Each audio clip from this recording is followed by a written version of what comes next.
The story and origin about the 5 giant brothers of Goliath. The story of the giant Goliath is nothing new to any of us believers.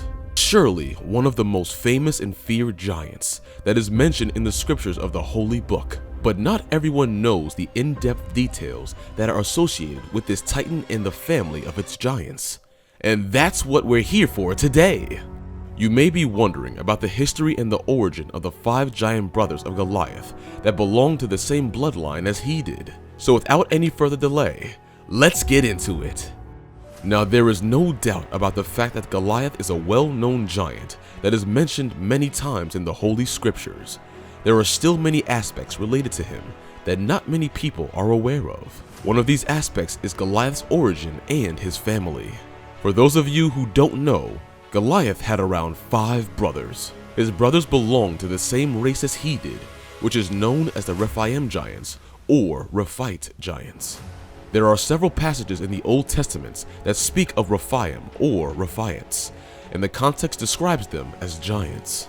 According to these scriptures, these giants were actually the brothers of Goliath who plotted a revenge against King David. They did so because they received the news of their brother's death, who was defeated by King David himself. Now, who was the man that was killed? It was Goliath, the giant. These 5 giants did their very best to find any way to get the revenge of their deceased brother and destroy the life of the king of Israel. As per some theorists and experts' opinion, one of these giants faced and battled David. 1 Samuel chapter 17, verse 26. And David said to the men who stood by him, "What shall be done for the man who kills this Philistine and takes away the reproach from Israel? For who is this uncircumcised Philistine that he should defy the armies of the living God?" The first reference to the Rephaim is Genesis chapter 14, verse 5, when they were defeated in a fight with Kedorlaomer and his companions. When the Israelites first entered the promised land following their exodus from Egypt, they were terrified because it was inhabited by giants. And there we saw the Nephilim, the sons of Anak, who come from the Nephilim, and we seemed to ourselves like grasshoppers, and so we seemed to them. Here the term Nephilim refers to the giants of the land who were there at that time. These giants were the sons of Anak. They were widely scattered through Canaan. The Rephaims were strong and tall, just like the Anakites. One of them, who was known as Og, king of Bashan, is described as the last of Rephaim in this land. According to some historians, he was so massive and huge that it required him to have a bed which was 13 feet long and 6 feet wide. Deuteronomy chapter 3, verse 11. For the Og, the king of Bashan, was left on the remnant of the Rephaim. Behold, his bed was a bed of iron. Is it not in Rabbah of the Ammonites? 9 cubits was its length, and 4 cubits its breadth, according to the common cubit. The Septuagint's translation employs the Greek words gigas and titanes. That is the source of the English titan. To translate these and other lines, indicating that the ancient Jews thought of them as giants. They are often reported as standing between 7 and 10 feet tall, and are referred to as mighty men. The Egyptians wrote about giants who lived in the land of Canaan, and the folklore of other nations is full of such references. Ancient culture accepted the appearance of giants as historical reality, and the Bible depicts them as foes who were slain either by God's wrath or in battle with men. Now, you might be wondering about the fact that where did these giants come from? According to a theory based on Genesis chapter 6, verses 1 through 4, the fallen angels, God's sons, had sexual relations with women, resulting in the birth of giants. The theory is strikingly similar to Greek and Roman mythology about demigods, although it faces some theological and biological challenges. Another idea holds that the giants were the product of natural genetic variation within a culture.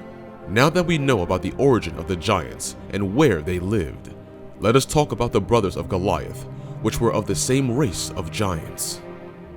The first brother of the Goliath was the giant who was called by the name of Lami. In 2 Samuel chapter 21, verse 19, talks about Lami, the brother of Goliath, as follows.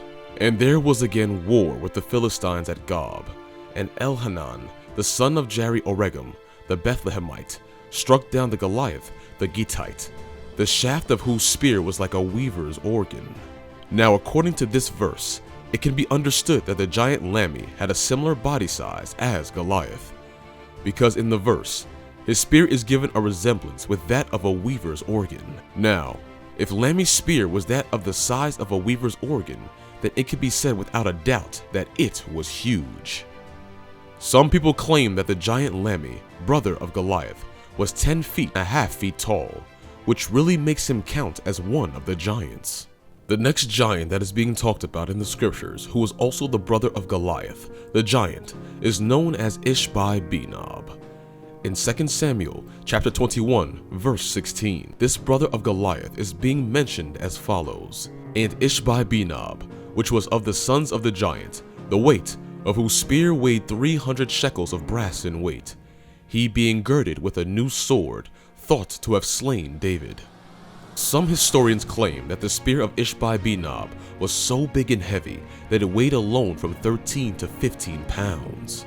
Now imagine the size of the brother of Goliath, who owned a humongous and giant sword. Ishbi-Benob is also one of the brothers of Goliath who tried to hurt and kill David, but eventually got killed by one of David's allies. 2 Samuel chapter 15, verse 17. But Abishai, the son of Zeruiah, came to his aid and attacked the Philistine and killed him. Then David's men swore to him, "You shall no longer go out with us to battle, lest you quench the lamp of Israel." According to the scriptures and what is being mentioned about the weapons owned by this giant Ishbi-Benob, it is thought that he was around 9 to 10 feet tall, or may even be taller than that. The third brother of Goliath, the giant, is called Sippai or Saph. He was also a giant of the Rephute race as mentioned in the biblical text. 2 Samuel chapter 21, verse 18. And it came to pass after this, that there was again a battle. Then Sibbechai and Hushathite slew Saph, which was of the sons of the giant. As for his bodily appearance and stature, it is widely thought that he was similar or slightly smaller than the giant Goliath. It is also safe to say that he was around 9 to 10 feet tall, which is around 6 cubits in the Old and New Testaments. Another brother of Goliath is mentioned in the Bible by the name of Goliath-Githus. He was also much like one of Goliath's older brothers and had the same stature as him. The scriptures say that there were only 4 brothers of Goliath. However, there was another brother of Goliath known as a colossal giant. Unlike the other giants, he is not mentioned by his name, but by a person who had 6 fingers on each hand and 6 toes on each foot. 2 Samuel chapter 21, verse 20. In still another battle, which took place at Gath, there was a huge man with 6 fingers on each hand and 6 toes on each foot, 24 in all. He also was descended from Rapha. This giant, who doesn't have a name in the scriptures, is considered one of the greatest and mightiest giants that even surpassed his brothers in size. He was indeed an impressive giant. And that's all about this video today. Share your thoughts with us on the theory of the giant Goliath and his 5 brothers. Hope you enjoyed this detailed story of the giants. Don't forget to like and subscribe to the channel. See you next time!